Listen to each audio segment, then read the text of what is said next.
अस्सलाम वालेकुम दोस्तों, आदाब। मैं डॉक्टर अतफर शाह। कल यानी 12 अगस्त को इंटरनेशनल यूथ डे मनाया जा रहा है और दोस्तों इस बार का जो थीम है वो है intergenerational solidarity, creating a world for all ages.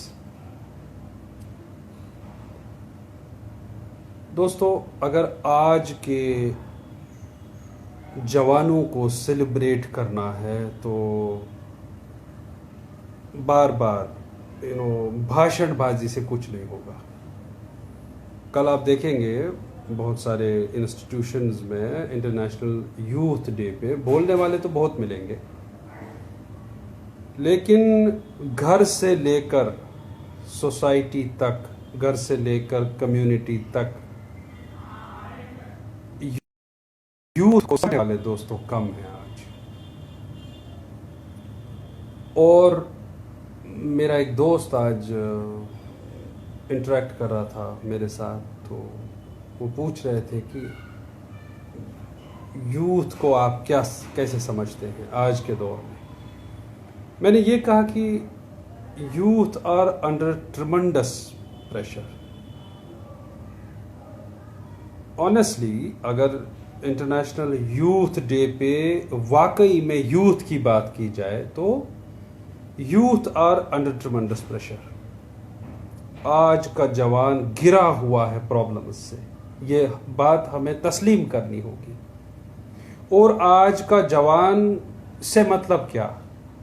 पहले नेशनल यूथ पॉलिसी 2003 की थी हमारे देश की, उसके बाद नेशनल यूथ पॉलिसी 2003 के मुताबिक 35 तक, 13 से 35 तक यूथ होता है। नेशनल यूथ पॉलिसी 2014 के मुताबिक 15 से 19 और यंग कंट्रीज जिनमें हमारा देश भी आता है। मतीन साहब वेलकम। यंग कंट्रीज के पास एक अपॉर्चुनिटी है कि यूथ का पोटेंशियल टैप करे।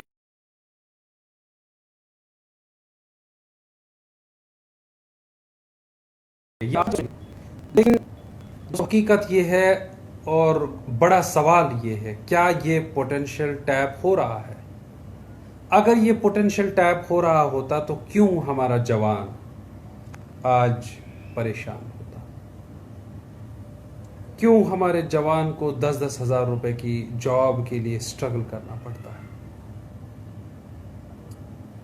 और एक ऐसा टिपिंग पॉइंट, एक ऐसा सैचुरेशन पॉइंट आ गया है कोर्सेज में, thanks to the new policy that is seen as a hope and एक तरह से उम्मीद की it will certainly change the shape of things to come in future, but उसके लिए तो वक्त लगेगा। Current unemployment of youth is the biggest issue. One, उसके बाद दोस्तों जो ये इंटरजेनरेशनल सॉलिडेरिटी की बात की जा रही है, 2022 का कल का अगर इंटरनेशनल यूथ डे देखा जाए, जो थीम रखा गया है, 2000 से शुरू हुआ इंटरनेशनल यूथ डे मनाना यूएन की तरफ से। थीम अगर इंटरजेनरेशनल सॉलिडेरिटी, जब हम इंटरजेनरेशनल सॉलिडेरिटी कहते हैं तो अक्रॉस द जनरेशन। तो जनरेशन क्या है? यूथ को लेकर, यूथ और यूथ से बड़े, यूथ से बड़े दो एज ग्रुप्स हैं, एक और एक छोटा है, एडोलसेंट्स और किड्स। हम बड़ों की बात करते हैं, बड़े में मिडिल एज और एल्डरली। अगर इस बात को और थोड़ा मर्ज किया जाए तो बड़े लोग, एक जवान एक बड़े बूढ़े, ठीक। Where lies the problem when it comes to international or youth day vis-a-vis intergenerational solidarity? Where lies the problem? Problem lies in understanding. I have all the time as a sociologist been saying that this age, this era modern day society is philocentric, wherein the lead role at familial level is played by children. घर में अगर TV भी खरीदना है ना तो बच्चे decide करते हैं, घर में अगर कार खरीदनी है तो बच्चे डिसाइड करते हैं. बच्चों से मतलब यही youth. Welcome all. We have Abram with us, we have Muzaffar Salafi, we have Iru Salim, and we have Said Orhan. I welcome you all. The issue for today's live segment is to commemorate or is to tell you about tomorrow's day. It is 12th of August, that will be International Youth Day, celebrated around the world, and you will get to hear, as usual, the big speeches on youth, that they are this and they are that, they have energy, they are young, they can do this and they can do that. That is the theoretical side of it, friends. The practical side of today's youth is that today's youth are suffering at n number of ends. They are facing challenges in myriad of ways. They are at the forefront of problems today.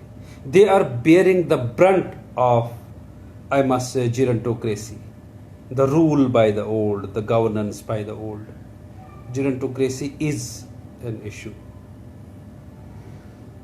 And when it comes to celebrating the theme for International Youth Day 2022, that's intergenerational solidarity. Where will the solidarity come from? Honestly speaking, solidarity comes from building consensus. Once you understand youth in the family, in the community, in the society, at workplace, in the institutions, understanding will develop. And this equally applies to youth. They too need to understand elders. There lies the gap, that is a generation gap. But understanding generation gap, understanding those differences, and acknowledging each other's position on things, acknowledging each other's understanding on things, is what will bridge the gap. This gap has been there since time immemorial. It continues, but this gap becomes ugly when we castigate youth, when we criticize them for their different view. When at family level or in the community level, at the state level, it is an approach of my way or highway by the elders. As I said, right from Africa, I have many friends here from Africa. I'm a great fan of the African continent. In Africa, it is strongly being talked, especially in Sudan, Nigeria, and many other parts, that gerontocracy is the problem. The rule by the old men. Why I use here? I'm deliberately using that. Rule by the old men. One old man is replacing the other. Where are the youth? Are they being given any opportunities? Are they being given any space in governance? However, in India, our case is not the same as America and Africa. We have, I must say, millions of young people in politics today, in millions of young people in active governance today. That is a positive part of Indian story of youth. But Indian youth, as I said, as per the National Youth Policy 2014, it is an age group from 15 to 29. It almost marks the 65% of the Indian population today. We are 140 crores. That means some 1400 million. In such a huge population lies a huge proportion of young blood. This young blood has tremendous potential. They are working wonders, provided they are given opportunities. Facing a ruthless unemployment. They are facing irrelevance in today's system. They are not getting jobs. You know, especially the problems of depression, anxiety, tension, because the modern lifestyle has brought them to a state wherein they have to spend even if they can't afford. The modern necessities, the modern needs of time, the needs of living have literally pushed them to the wall. Do we understand the issues of youth today? Is a big question. Is gerontocracy a problem? Is a question today. Is ageism the real culprit? Is an issue that should be talked about. Is intergenerational solidarity needed? Yes, it is needed. Who will bail the cat? Elders especially. Elders literally, take precedence or preference or being revered, throughout, that they are good because they are elders. But don't you believe that at times even elders commit mistakes which they hardly feel sorry about later?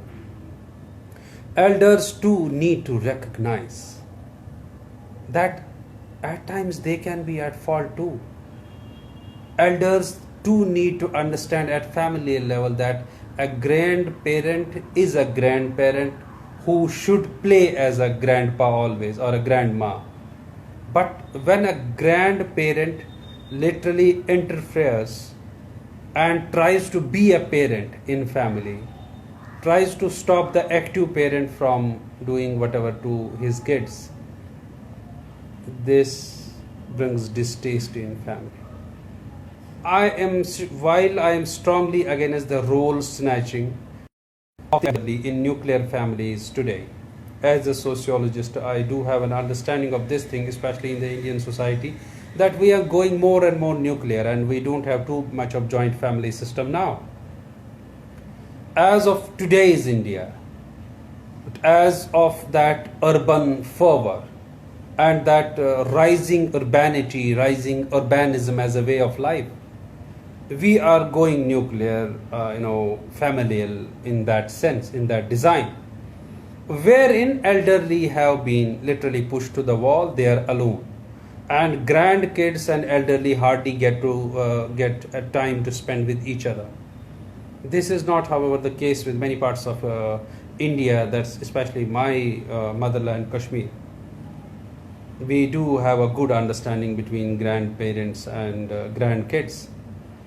But when it comes to, grandparent trying to become a parent in family, it is a problem. The grandparent has his role. Pa and grandma have their roles, but as grand only. They should not try to be the parent. When they try to be the parent, it brings it brings a distaste in family. It creates wedge between a son and a father. And sometimes elderly expect too much from today's youth, who are themselves suffering at many fronts. Inflation right from Africa, America, Europe to Asia is tremendous, and people at times, I must say in today's era especially, people are not living their lives. People are just dragging their lives on. I am not talking of the elites. Barring elites, the middle class is suffering, let alone, the lower class, the poor class. They are suffering, since ages, and no one cares. But if we are to celebrate National Youth Day 2022 with the theme intergenerational solidarity and an equal world for all generations, an equal world or an equal society for all generations would mean understanding your own children, understanding their aspirations, understanding their anxieties, understanding their tensions, hardly kids are understood in families today. If a son or a daughter wants to talk to his parent, father, they hardly find time. They don't. They take it as a sacrilege in family that no. Suppose in cases of matrimonial choices of children, suppose if a friend, if a son wants to marry his friend, or he's in love with somebody, and he tries to discuss it in his family. I'm talking of the Indian context.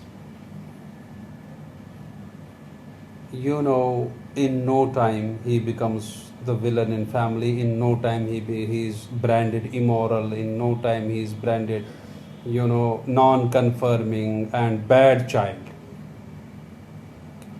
What I want to put to this august audience in this live segment is that if you really have to reap the rich potential of youth today, the first and foremost condition is to understand them first. If we are not understanding youth, African friends, Indian friends, Kashmiri friends, if we are not understanding youth, why do we expect? How come we expect something positive youth development? My teacher Shahzada Salim talks about it, keeps talking about it rather. Positive youth development needs positively understanding youth first. And who are these youth? These are the significant proportion of the population. This is to be understood by whom? By the state. Are there equal chances for all? Is our society corruption free?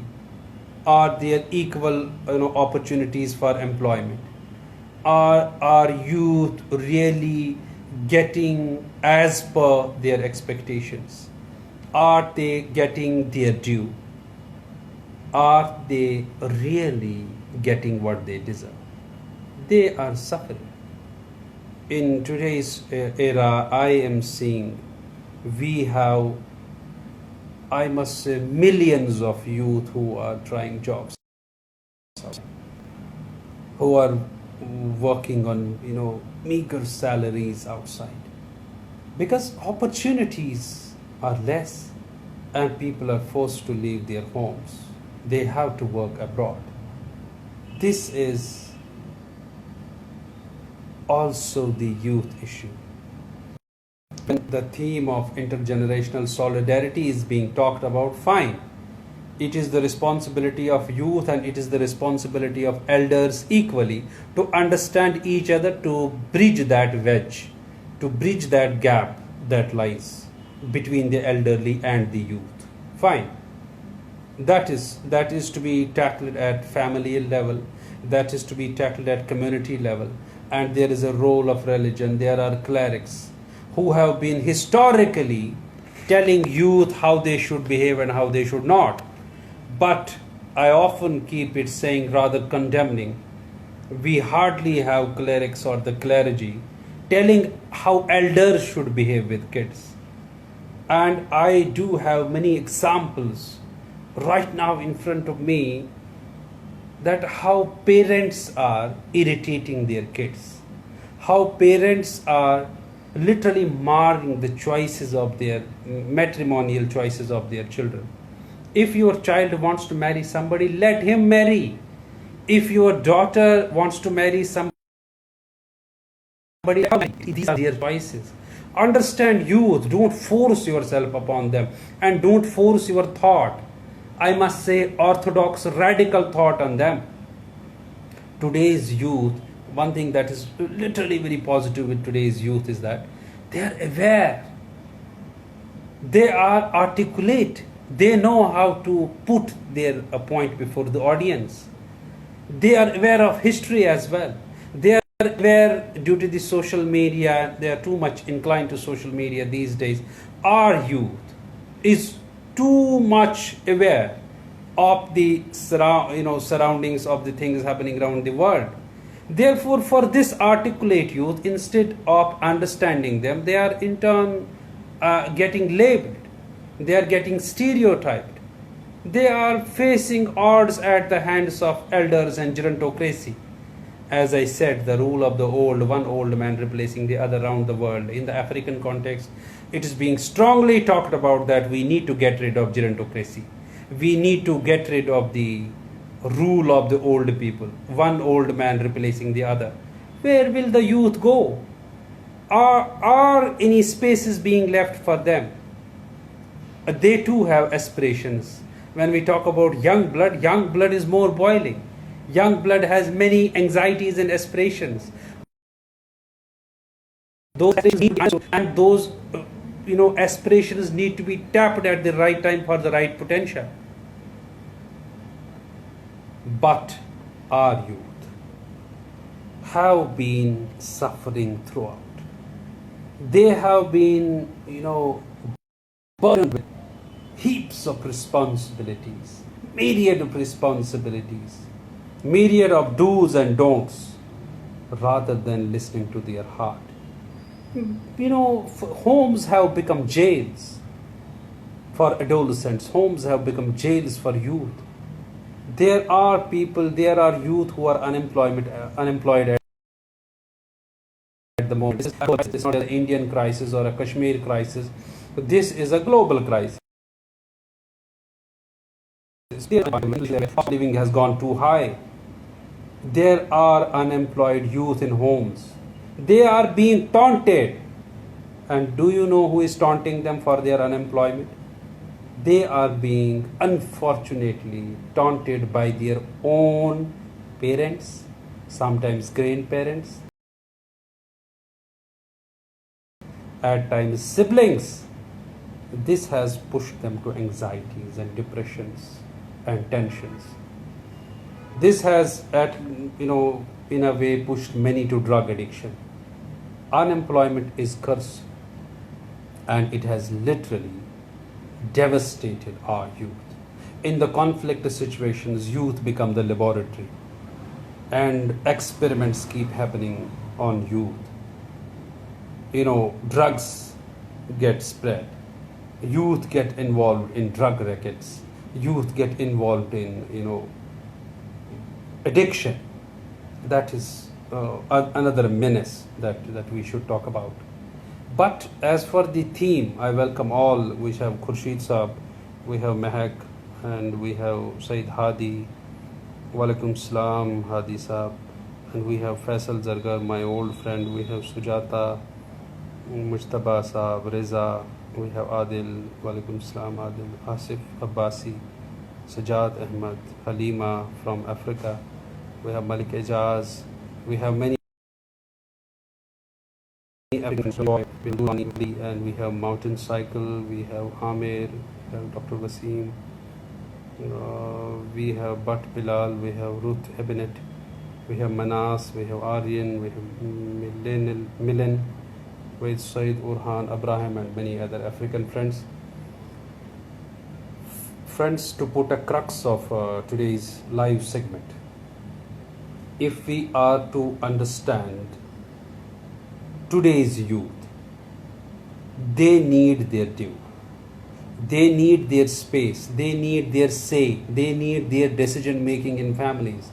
They need their own authority and autonomy on matrimonial choices. They need their own authority and autonomy on career choices. And we need to bear with them. In the current times, in the current scheme of things, global meltdown is there, recession is there, inflation is there, pandemic is there. In this whole set of huge crisis, I must say, youth need to be understood. We need not to taunt them for if they are not in the government sector. We need not to label youth. The problem is that youth are being labeled instead of understanding their true potential. We are just throwing them challenges.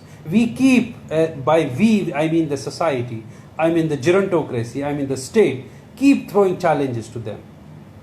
But they need sources, they need resources to literally live up to those expectations that society throws up to them.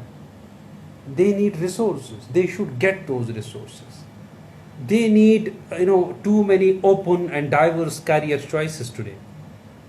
Like AI is doing well, like data sciences are doing well. But again, the same saturation, go in engineering and go in medical. Or either go in medical sciences or go into engineering. That has literally saturated. There are no jobs out there. They are suffering brutally. They are lying unemployed at homes, and then they are taunted and castigated by their own parents, by their own siblings, and they have been pushed to late marriages. They have been told and made believe that marriage is not important and career comes first than marriage. This has pushed many societies. There are girls who have crossed the age of 40. We always talk about girls when it comes to late marriage, but it's a wrong notion. Let us talk about boys as well when it comes to late marriages. There are boys as well who have crossed the marriageable age. But why is it that only girls are being rather too much highlighted, or much hype is always there towards girls? Youth are both boys and girls. As I said, as per the National Youth Policy of India, 2003, it is from 13 to 29. And as per the National Youth Policy 2014, the latest one that we have with us, youth are from 15 to 29. This marks the 65% of the Indian population, a huge significant population that needs attention, that has questions, and those questions need answers, that has aspirations, and those aspirations need to be fulfilled, and that has anxieties, and those anxieties need to be addressed. And this proportion is always labeled. This portion of population is always politicized.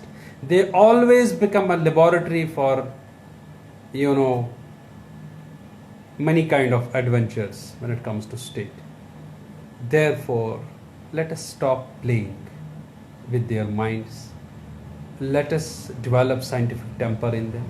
Let us socialize them properly. Let us not develop too much of material greed in them. Let us make them knowledgeable in every sense. Let us tell them that knowledge and wisdom counts, not only materialism. And let us listen to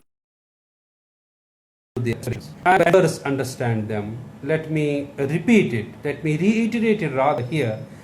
When we are talking on intergenerational solidarity, this is the theme for 2022. Creating that intergenerational solidarity. Intergenerational solidarity will automatically get created when you understand them.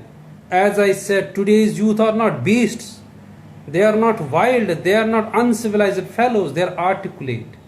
They know what are they saying.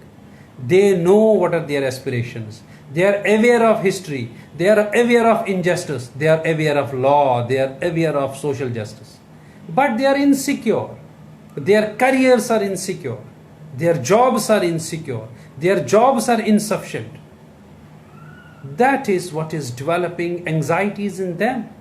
That is what's making them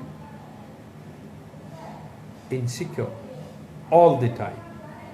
And additionally, they face branding, and they face stereotyping, they face labeling, they face n number of issues today, and they are not understood.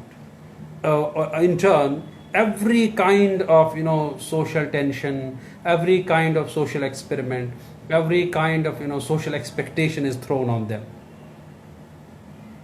Believe me, I am proud of my youth. I am proud of the youth who I know, who have been struggling, who have been running their families, who have been trying hard to earn money to support their families in young ages, who have been trying hard to support their parents in times of crisis. But when these youth are in crisis, no one is there to support them. There are fellowships, there are scholarships, I understand, but are they sufficient? No. There are youth being supported in research. Is that funding sufficient? No. There are youth in research. Are they enough in or substantial in number? No. There are youth who are seeking employment. Are there equal and substantial opportunities of employment? No. There are youth who want to explain, who want to answer their aspiration, who want to explain what they are feeling about, who want to speak to their heart. Are the audiences, their families, their parents, their siblings, their grandparents ready to listen to them? No, they are not. They are not supported in times of crisis. Resultantly and ultimately, friends, they suffer. They only suffer, and they suffer much at the hands of their own people. When they need you, you are not there to support them. When they want to cry on your shoulder, when they need your shoulder to rely on, to lie on, to cry on, no one is there. And for little failures, for smaller, insignificant failures in life, they are being castigated and they are being maligned, they are being reduced to zeros, they are being reduced to I must say useless beings, they are being labeled. This is the story of today's youth. This is what I spoke of. This is what you'll get to hear in tomorrow's speeches, because tomorrow's speeches will be will